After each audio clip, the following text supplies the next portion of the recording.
디모데전서 성경 공부 마지막 시간 이어가도록 하겠습니다. 앞서 첫 번째 영상에서는 5장 1절부터 6장 2절까지 말씀 보았는데요. 바울이 지금 에베소 교회에 있는 그 성도들을 이제 디모데가 어떻게 대해야 하는지, 특히 이제 과부 또 장로들 또 종들에 대해서는 무엇을 가르치고 그들을 어떻게 대해야 하는지에 대한 좀 구체적인 권면을 하였습니다. 이제 편지를 마무리하는 6장 3절부터 21절에서는 다시 디모데에 대한 개인적인 권면으로 돌아오는데요. 사실 1장부터 5장까지에서 이미 바울이 여러 차례 이야기했던, 권면했던 내용들을 또 다시 한번 반복합니다. 그만큼 지금 바울이 굉장히 좀 신경 쓰고 있는 그 거짓 교사들에 대한 문제가 좀 심각했다라는 것을 좀 생각할 수 있는데요.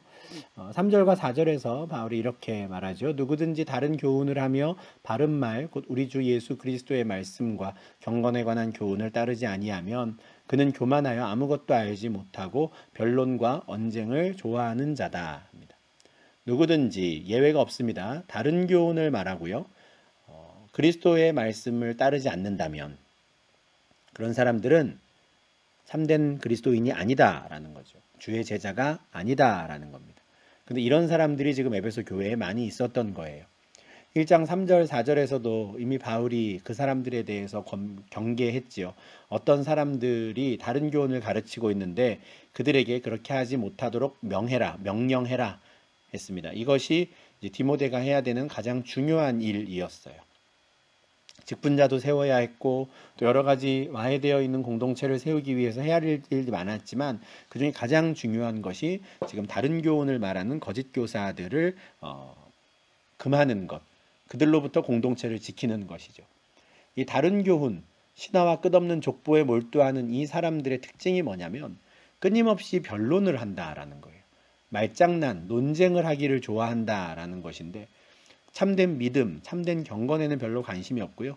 누가 더 이기느냐, 누가 더 옳은 말을 하느냐, 누가 더 그럴듯한 말로 사람들을 설득하느냐, 이런 것에 지금 관심이 있는. 그래서 말만 들으면 정말 이 사람들만큼 참된 하나님의 종이 없는 그런 느낌을 준다라는 거예요. 6장 4절에서도 바울이 이렇게 말하죠. 그렇게 다른 교훈을 전하는 거짓 교사들은 교만한 자들이다 하고요. 아무것도 알지 못하고 변론과 언쟁을 좋아하는 자들이다 이렇게 말해요. 주의 말씀 앞에 겸손해서 그 말씀에 순종하는 그런 삶을 살지 않고요. 스스로 교만해져서 아무것도 알지 못하면서 마치 다 아는 것처럼 남들과 말싸움하고 변론하기를 좋아하는 사람이라는 거죠. 1장 5절부터 7절까지 말씀에서 바울은 그런 거짓 교사들은 지금 믿음에서 떠나서 헛된 말에 빠져 있다 했었고요. 자기들이 쏟아내는 그 모든 말들을 깨닫지도 못하고 그냥 말로만 떠들어대고 있다라고 이야기했었습니다. 헛된 말에 빠진 것이죠. 참된 믿음에서 벗어난 겁니다. 이 다른 교훈, 헛된 말에 빠진 자들과 참된 교훈, 진리를 따르는 자들은 전혀 다른 열매를 맺습니다. 6장 4절 하반절부터 5절에서 바울은 그 거짓 교사들이 맺는 열매를 이렇게 설명합니다. 이로써 투기와 분쟁과 비방과 악한 생각이 나며 마음이 부패하여지고 진리를 잃어버린다. 그래서 경건을 이익의 방도로 생각하는 자들의 다툼이 일어난다 해요. 언론과 변론을 좋아한다 그랬잖아요. 언쟁과 변론을, 말싸움을 좋아합니다. 그래서 이기려고 해요. 다른 사람을. 그게 바로 교만이죠. 다른 사람을 이기려고 하니까 시기심, 투기가 일어납니다. 그렇게 싸우다 보면 어떻게 합니까? 내 패거리를 모아요. 교회 안에 당파를 짓죠. 그게 분쟁이 일어나고요. 각각 나뉘어진 분쟁이 서로가 서로를 비방합니다. 그 비방 가운데 온갖 악한 생각들이 모든 성도들의 마음과 머리를 누르게 되고요. 결국 그들의 마음은 부패해지고 진리를 잃어버려 믿음에서 떠나는 것이죠. 사실 오늘날에도 많은 교회들 안에서 일어나는 분쟁으로 인해 교회가 시험에 들고 교회가 깨지는 과정이 딱 이렇습니다. 그 가운데 교만한 자들이 있고요. 헛된 말에 빠진 자들이 있어서 참된 믿음과 참된 경건보다는 자기의 의로움을 나타내고 내가 남들보다 낫다라는 것, 남들을 위해 서려고 하는 그 마음 때문에 결국 투기와 분쟁과 비방과 악한 생각, 그 결과 신앙을 잃어버리는 일들이 있는데 그런 일이 에베소 교회에 일어났다는 것이죠. 반면에 참된 교훈, 참된 진리를 따르는 사람들에게는 어떤 열매가 나타납니까? 그들에게서는 청결한 마음과 선한 양심과 거짓이 없는 믿음에서 나오는 사랑이 있다라고 이미 1장 5절에서 말씀했어요. 말로만 들으면 디모데가 전하는 말이나 거짓 교사가 전하는 말이 비슷하게 들릴 거예요. 이걸 구분하기가 쉽지 않을 겁니다. 그런데 그 사역의 결과 어떤 열매가 맺히느냐를 봐야 되는 거예요. 어떤 사람이 뭘 열심히 떠드는데 그 사람에게서 나오는 열매가 결국 그 사람 주변에 맺혀지는 열매가 투기와 시기와 분쟁이라면 그는 거짓 교사인 것이죠. 반면에 누군가의 말을 듣고 그를 따라서 한번 살아봤더니 그 사람에게서는 청결한 마음, 선한 양심, 참된 믿음에서 비롯되는 사랑이라는 이런 열매들이 나온다면 그 교훈은 참된 것이 되는 것이죠. 예수님께서도 마태복음 7장 15절과 16절에서 거짓 선지자들을 삼가라라고 하면서 어떻게 그들을 구별해야 되냐면 그들의 열매로 안다라고 말씀하세요. 사실은 좀 안타까운 방법이기도 합니다. 사실은 말만 딱 들으면 거짓 교사구나. 이 사람은 진짜구나. 이걸 좀 구분할 수 있으면 좋겠는데 말로는 모르는 것이죠. 어느 정도 시간이 좀 필요합니다. 그 시간이 지나서 열매로 판단하는 것이죠. 누가 거짓 선지자고 누가 참된 교사인지를 구분하게 되는 겁니다. 거짓 교사들은 경건을 이익의 방도로 생각하는 사람들이거든요. 신앙생활을 하는 이유가 또 다른 사람들을 가르치는 이유가 자기에게 이익이 되기 때문이에요. 돈을 벌고자 하는 마음에 한다라는 것이죠. 그러니 남들보다 내가 더 인정받는 교사가 돼야 되는 거예요. 그래서 싸우는 거죠. 남들보다 내가 더 인정받는 자리, 인정받는 직분을 차지해야 되는 거예요. 그래야 나에게 이익이 되기 때문입니다. 이런 식으로 신앙생활하는 자들, 그들이 거짓 교사라는 거예요. 디모데는 이제 그들을 명해서 그렇게 하지 못하게 해야 되거든요. 다른 교훈을 전하지 못하게 해야 하고 경건을, 신앙을 이익의 방대로 생각하지 못하게 해야 돼요. 그런데 그런 일을 하려면 그 상대방 거짓 교사들은 또 뭐라 그러겠습니까? 너는 다르냐라고 하겠죠. 사실 우리 앞선 영상에서 보았을 때 바울도 디모데에게 이런 말을 했거든요. 일꾼이 그 삭을 받는 것은 마땅하다 했어요. 그러니까 사례비를 받는 것, 사역을 하고 돈을 받는 것으로만 따져보면 디모데나 거짓 교사나 다르지 않다라고 할 수 있는 거예요. 그죠? 그럼 거짓 교사 입장에서는 그러면 너는 삭을 받지 말고 일을 해라 라고 말을 할 거거든요. 근데 디모데는 삭을 받을 마땅한 권리가 있습니다. 디모데뿐만 아니라 잘 다스리는 장로들, 말씀과 가르침에 수고하는 자들도 마찬가지인 거죠. 그러면 이 참된 교사와 거짓 교사 사이에 이 삭을 받는 문제, 사례를 받는 문제에 있어서는 어떤 차이가 있느냐. 사실 바울은 이에 대해서도 이미 3장 3절에서 이야기했습니다. 돈을 사랑해서는 안 된다라는 거예요.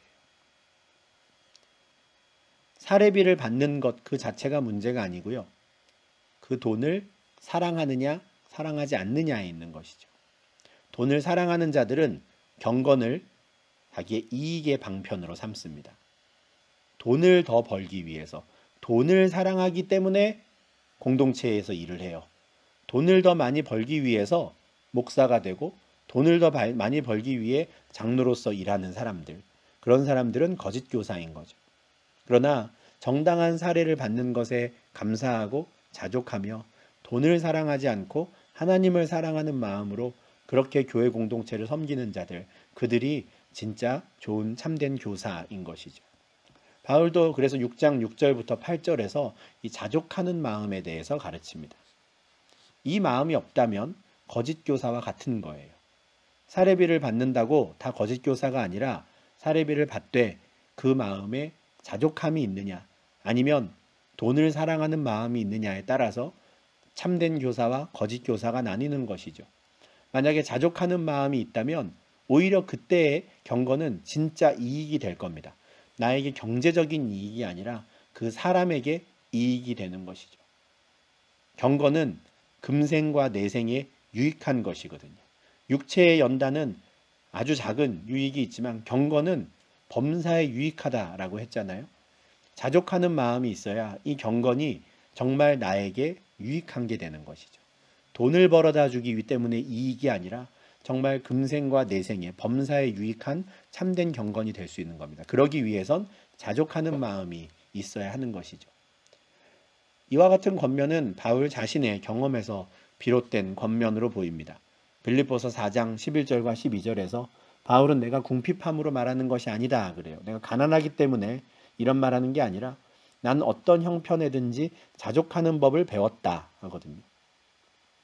비천에 처할 줄도 알고 풍부에 처할 줄도 알고 배부름과 배고픔과 풍부와 궁핍 이 모든 경제적인 상황에서도 나는 자족하는 법을 배웠다. 그게 내가 사역을 지금까지 잘 감당할 수 있었던 그 한 가지 비결, 일체의 비결이다라고 말해요. 그리고 빌립보서 4장 13절 이 말씀에 이어 그 유명한 말씀을 하는 거죠. 내게 능력 주시는 자 안에서 내가 모든 것을 할 수 있느니라 하는 거예요. 어떤 경제적인 형편에서든지 그가 주의 사도로 일할 수 있었던 것은 자족하는 법을 배웠기 때문이거든요. 바울이 지금 그것을 권면하는 겁니다. 자족하고 감사함으로 받으라는 것이죠. 디모데가 해야 하는 일은 망령되고 허탄한 신화를 버리고 경건에 이르도록 그 자신을 연단하는 것이거든요. 이 자신을 연단하는 것의 첫 번째가 이 돈을 사랑하는 마음을 내려놓는 것이죠. 앞서도 말씀드렸지만 경건은 범사에 유익하다라고 이미 4장 8절에서 이야기했었습니다. 그러니 자족하는 마음을 가지고 경건이 참된 유익이 되도록 해야 하는 것이죠. 바울이 이렇게 말하죠. 우리가 먹을 것과 입을 것이 있은즉 족한 줄로 알 것이니라. 물론 돈을 사랑하지 않고 자족하는 마음은 모든 성도들이 가져야 하는 덕목입니다. 히브리서 13장 5절에서 돈을 사랑하지 말고 있는 바를 족한 줄로 알라. 그가 친히 말씀하시기를 내가 결코 너희를 버리지 아니하고 너희를 떠나지 아니하리라 하셨느니라 해요. 돈을 사랑하지 않아야 되는 건 모든 성도들이 가져야 되는 덕목인데 더더욱 디모데는 그래야 하는 것이죠. 목사라면 장로라면 더더욱 그래야 합니다. 왜냐하면 모든 믿는 자의 본이 되어야 하기 때문입니다. 바울은 디모데가 돈을 사랑하지 않기를 바라고요. 또 그와 같은 마음을 온 성도들에게도 가르치기를 바랍니다. 6장 9절과 10절인데요. 부하려 하는 자들은 시험과 올무와 여러 가지 어리석고 해로운 욕심에 떨어지나니 곧 사람으로 파멸과 멸망에 빠지게 하는 것이라. 돈을 사랑함이 일만하게 뿌리가 되나니 이것을 탐내는 자들은 미혹을 받아 믿음에서 떠나 많은 근심으로써 자기를 찔렀도다. 디모데가 돈을 사랑하는 마음을 내려놓고 자족하는 법을 배워서 교회 공동체 안에서 이런 자들을 또 가르쳐야 되는 것이죠. 부자가 되고 싶어하는 사람들. 그 사람들은 그렇게 살다가 파멸과 멸망에 빠지게 됩니다. 돈을 사랑하는 건 일만하게 뿌리가 됩니다. 라는 것을 가르쳐야 된다는 거예요. 아마 에베소 공동체 가운데 이 돈을 사랑하는 마음으로 살다가 결국 믿음에서 떠난 자들도 있었던 것 같아요. 참 많은 어려움이 있었던 교회가 아닐까 싶은데 그 마음을 내려놓아야 하는 것이죠. 겉으로 보기에는 디모데나 거짓 교사나 사례비를 받는다는 점에서 똑같았을 거예요. 그러나 하나님께서 보실 때 그 둘에는 큰 차이가 있었습니다. 자족하는 마음으로 감사히 정당한 삭을 받는 사람과 돈을 사랑하는 마음으로 경건을 이용하고 사역을 이용하는 사람들은 하나님 보시기에 완전히 다른 것이죠. 마음을 감찰하시는 하나님이시기 때문에 그렇습니다. 출애굽기 20장 17절에서 하나님께서는 내 이웃의 집을 탐내지 말라 하셨어요. 출애굽기 20장에 주어진 10가지 계명 중에 5번째부터 10가지, 10번째까지의 계명이 이 사회 속에서 이웃들과 함께 어떻게 살아가야 되는가에 대한 규정인데 5번째부터 9번째까지는 행동에 대한 규정이에요. 겉으로 드러나는 것으로만 판단할 수 있어요. 그런데 10번째 규정은 마음에 대한 규정이에요. 하나님만이 판단하실 수 있겠죠. 내 이웃의 집을 탐내지 말라 하셨습니다. 내 이웃의 아내나 그의 남종이나 그의 여종이나 그의 소나 그의 낙이나 물은 내 이웃의 소유를 탐내지 말라 하셨어요. 이 마음을 감찰하시는 하나님 앞에 정직해야 하는 것이죠. 진실해야 하는 것이고요. 나에게 주신 것에 감사하는 자족하는 마음을 가져라. 하나님께서 구약의 백성들에게도 일찌감치 요구하셨던 삶의 방식입니다. 신약에 와서 예수님께서 직접 말씀하시기도 했죠. 삼가 모든 탐심을 물리치라 했어요. 탐심이 우리 가운데 생기는 건 어쩔 수 없다는 걸 아셨던 것 같아요. 타락한 인간의 본성상 탐심이 있어요. 그런데 탐심을 붙잡고 그걸 묵상하면 안 되는 것이죠. 탐심을 물리쳐야 하는 겁니다. 사람의 생명이 그 소유에 넉넉한 데 있지 않다는 것을 알고 오직 그 소망을 하나님께 두고 그렇게 탐심을 물리쳐야 하는 것이죠. 예수님께서는 하나님과 재물을 겸하여 섬길 수 없다고 아주 단호히 말씀하셨어요. 바리새인들은 이 말씀을 듣고 비웃었죠. 왜냐하면 돈을 좋아하는 사람들이었으니까. 그들은 부자가 하나님께 축복받은 증거라고 가르쳤어요. 돈을 많다는 건 하나님이 그를 사랑하신다는 증거라고 했어요. 그들은 그렇게 돈을 좋아했습니다. 그러나 예수님께서는 그렇게 돈을 사랑하는 것, 돈을 좋아하는 건 하나님을 버리는 것이다 라고 합니다. 사실 기독교는 어쩌면 부자가 되지 않게 하는, 그러니까 부유한 삶을 약속하지 않는 유일한 종교일지도 모르겠습니다. 모든 이단과 또 모든 종교는 이 땅에서의 안락한 삶, 부유한 삶을 약속하거든요. 부자가 되고 싶어서 그렇게 각각 각자의 신에게 가서 절하는 것이죠.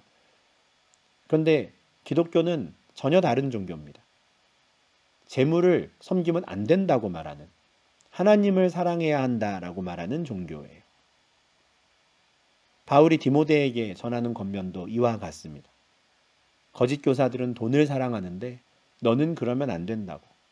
너는 하나님만을 사랑하며 하나님께서 주시는 정당한 삭을 받는 것에 자족하고 감사하라고. 그리고 오직 참된 교훈과 진리를 가르치는 일에 전념하라고 말하는 것이죠. 11절 12절에서 바울은 디모데를 하나님의 사람이라고 부릅니다. 참 멋진 표현 같아요. 오직 너 하나님의 사람아, 이것들을 피하고 의와 경건과 믿음과 사랑과 인내와 온유를 따르며 믿음의 선한 싸움을 싸우라. 영생을 취하라. 이를 위하여 내가 부르심을 받았고 많은 증인 앞에서 선한 증언을 하였도다. 오직 너 하나님의 사람아, 너는 하나님의 사람이니 오직 이것을 해야 한다. 뭘 합니까? 이것들을 피하고, 이것들은 뭐냐면 돈을 사랑하는 자들과 같은 그런 삶이죠. 거짓 교사들의 삶입니다. 그런 삶을 피하고 무엇을 해야 합니까? 의와 경건과 믿음과 사랑과 인내와 온유를 따라야 해요. 이 두 가지를 같이 해야 됩니다. 피할 것을 피하고 따라야 할 것을 따라야 하는 것이죠. 피하기만 하고 따르지 않으면 나중에 더 큰 문제가 생깁니다. 이에 대한 비유가 마태복음 12장 43절부터 45절에 있죠. 예수님의 비유인데요. 어떤 더러운 귀신이 한 사람 속에 있다가 그 사람에게서 나간 거예요. 더 좋은 곳이 있겠지 싶어서 나갔는데 마땅한 곳을 찾지를 못합니다. 그래서 예전에 내가 나왔던 그 집으로 다시 가야겠구나 하고 와보니 그 집이 비어 있었다는 거예요. 오히려 더 깨끗이 청소되어 있었다는 것이죠. 그래서 어떻게 합니까? 이 더러운 귀신이 자기보다 더 악한 귀신 7을 데리고 들어와요. 그 사람의 나중 형편이 전보다 더 심하게 되었다라고 하거든요. 기독교는 비우는 종교가 아닙니다. 힌두교라든가 또 불교와 같은 이런 종교는 명상을 주로 하는 종교들은 비우는 종교죠. 그러나 기독교는 비우고 채워야 한다라고 말해요. 하나님의 말씀으로 다시 채워야 하는 것이죠. 이것들을 피하고 따라야 할 것이 있는 거예요. 돈을 사랑하는 자들의 삶을 피하고 의와 경건과 믿음과 사랑과 인내와 온유를 따라야 하는 것이죠. 그렇지 않다면 열심히 비우기만 하면 하나님이 채워주셔야 하는 그 마음에 또 다른 것이 들어와서 나중 형편이 더 심하게 되는 것이죠. 이처럼 피할 것을 피하고 따를 것을 따르는 것, 이것을 바울은 믿음의 선한 싸움이라고 말합니다. 디모데에게 믿음의 선한 싸움을 싸우라 하고요. 그래야 영생을 취할 수 있다라고 말해요. 이미 1장 19절에서도 이런 말씀을 전했죠. 선한 싸움을 싸우며 믿음과 착한 양심을 가지라 했어요. 그러니까 1장에서 처음 바울이 디모데에게 당부했던 그 말씀을 또 6장에서 사실 다시 한번 전하는 겁니다. 그만큼 지금 바울이 애가 타고 있는 것 같아요. 디모데가 믿음의 선한 싸움을 싸우며 마땅히 해야 할 일을 잘 감당하기를, 나이가 비록 좀 어리지만 그 거짓 교사들에게 휩쓸리지 말고 참된 복음의 진리를 가르치고 믿는 자들에게 본이 되는 삶을 사는 그런 목회자가 되기를 바라는 것이죠. 이것을 위해서 네가 부르심을 받았다라고 해요. 바울이 말하는 이 부르심은 바울에게 있어서는 소명과 같은 것이었습니다. 빌립보서 3장 13절과 14절에서 이 빌립보서를 쓸 때 바울은 사도행전 28장 마지막 부분이었죠. 로마에서 2년간 가택 연금되어 있을 때였거든요. 그럼에도 불구하고 그는 여전히 내가 저 앞에 있는 표대를 향해서 내가 달려간다 이렇게 말해요. 가택 연금되어 있는 상태에서도 하나님이 저 위에서 나를 부르신 그 부름의 상을 위해서 내가 달려간다 하거든요. 같은 다름박질을 지금 해야 한다라고 디모데에게 말하는 것이죠. 하나님이 너를 부르셨으니 그 부르심이 합당하게 믿음의 선한 싸움을 끝까지 싸워서 영생을 취해야 한다. 그래서 13절 14절에서 바울은 아주 엄숙히 다시 한번 명령을 내립니다. 만물을 살게 하신 하나님 앞과 본디오 빌라도를 향하여 선한 증언을 하신 그리스도 예수 앞에서 내가 너를 명하노니 우리 주 예수 그리스도께서 나타나실 때까지 흠도 없고 책망받을 것도 없이 이 명령을 지키라. 바울이 디모데에게 내리는 명령은 하나님 앞과 그리스도 예수 앞에서 내리는 명령입니다. 하나님과 예수님을 대신해서 내리는 명령인 것이죠. 그 하나님은 만물의 근원 되시고요. 예수님은 본디오 빌라도를 향하여 선한 증언을 하신 예수님이에요. 사실 예수님에 대한 묘사가 굉장히 좀 낯설죠. 본디오 빌라도를 향하여 선한 증언을 하신, 좀 굉장히 좀 생뚱맞아 보이는데, 예수님께서 본디오 빌라도 앞에서 어떤 증언을 하셨는가? 빌라도가 예수님을 신문할 때 이런 질문을 합니다. 네가 유대인의 왕이냐? 이 당시 빌라도는 유대인의 총독이었거든요. 내가 유대인의 왕이다 라고 하면 반역을 일으킨 것처럼 얼마든지 들릴 수 있는 말이에요. 그러나 예수님은 선한 증거를 담대히 하시죠. 내 말이 옳도다. 내가 유대인의 왕이다. 물론 이 유대인이 민족적인 유대인이 아니라 진짜 하나님의 백성들을 가리키는 그런 비유적인 표현이었지만 예수님께서는 담대히 그 증언을 하시죠. 내 말이 옳도다. 아마도 지금 바울이 본디오 빌라도를 향하여 선한 증언을 하신 그리스도 예수라는 말을 지금 디모데에게 하는 이유는 이 에베소 교회 공동체를 디모데가 회복할 때 제일 먼저 해야 되는 일로 2장에서 알려주었던 겉면과 좀 연관이 있는 것 같습니다. 그때 바울은 위정자들을 위해 국가와 나라를 위해 기도하라고 했었거든요.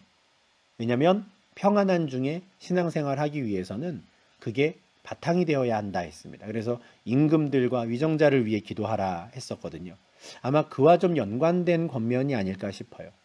에베소 공동체를 회복시킬 때 그곳에 있는 로마의 총독과 어떤 관계를 맺어야 하고 또 그들이 혹시 핍박을 할 때에는 어떤 마음으로 복음을 지켜야 하는지 빌라도 앞에서 선한 증언을 하신 것처럼 디모데도 그렇게 할 수 있기를 바란 것이죠. 그렇게 함으로써 우리 주 예수 그리스도께서 나타나실 때까지 흠도 없고 책망받을 것도 없이 이 명령을 지키라라고 명령을 내립니다. 하나님께로부터 받은 그 복음의 진리를 흠도 없고 책망받을 것도 없이 순결한 모습으로 지켜라 하는 거예요. 언제까지? 예수께서 나타나실 때까지. 대체 그때가 언제냐? 하나님이 정하신 때가 이르면이죠. 기약이 이르면 하나님께서 주님의 나타나심을 다시 보여주신다고, 주님을 다시 보내주실 것이라고 합니다. 그 기약이 언제인지는 하나님만 알아요. 하나님만이 유일하신 주권자이시거든요. 마태복음 24장 36절에서 예수님께서도 그 마지막 날과 마지막 때는 오직 아버지만 아신다 했어요. 그 마지막 때가 되면 주님이 다시 오실 텐데 그때 주님은 만왕의 왕이요 만주의 주라고 하는, 원래 하나님께서 갖고 계시는 그 영광의 지위를 그대로 이어받아서 이 땅에 오시겠죠. 그때를 기다리며 소망을 가지고 이 참된 진리를 붙잡고 가르치고 전해야 하는 것입니다.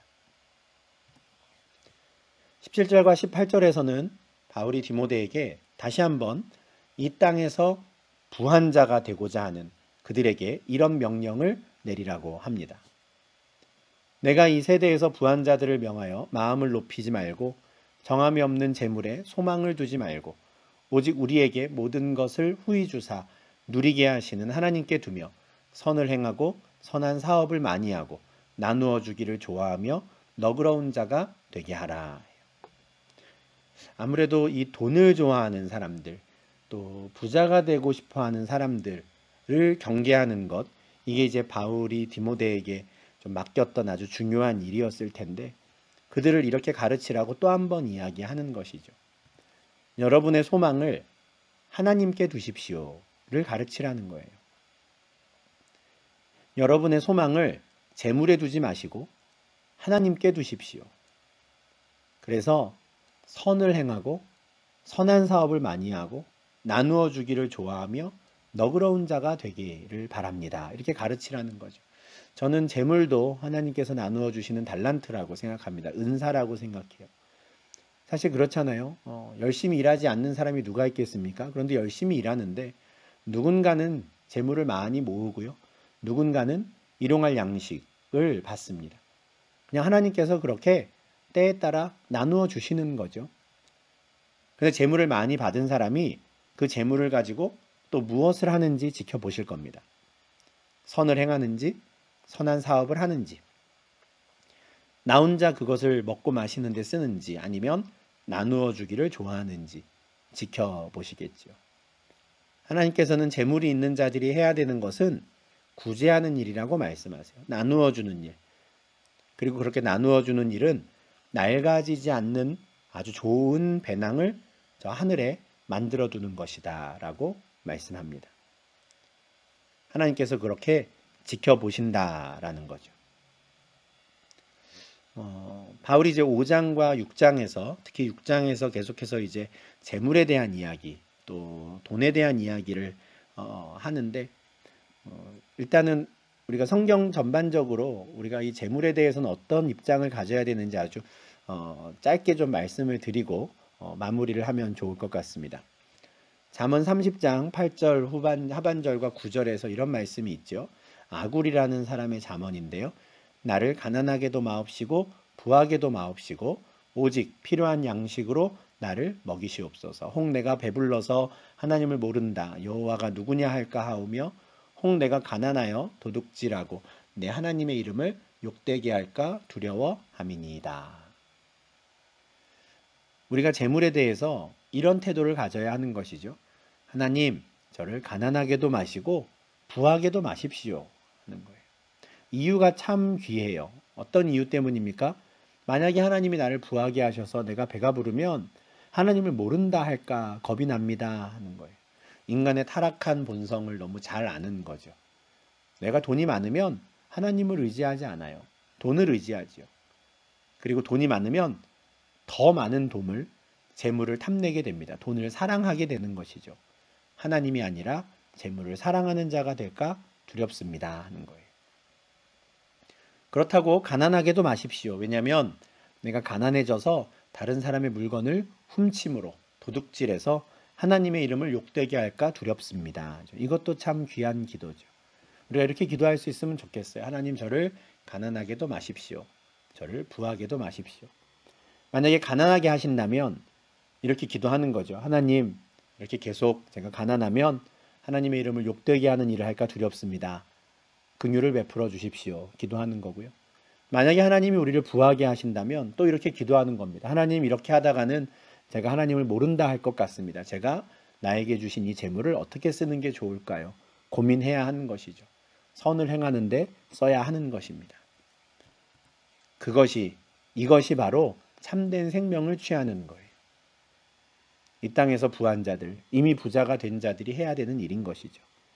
그렇게 함으로써 장래에 자기를 위하여 좋은 터를 쌓아서 참된 생명을 취하는 겁니다. 우리 다시 한번 말씀을 보지만 하나님과 재물을 겸하여 섬길 수가 없거든요. 그래서 특히 바울은 이런 마음을 에베소 교회에서 사역하는 디모데가 꼭 마음에 품기를 바랬던 것 같습니다.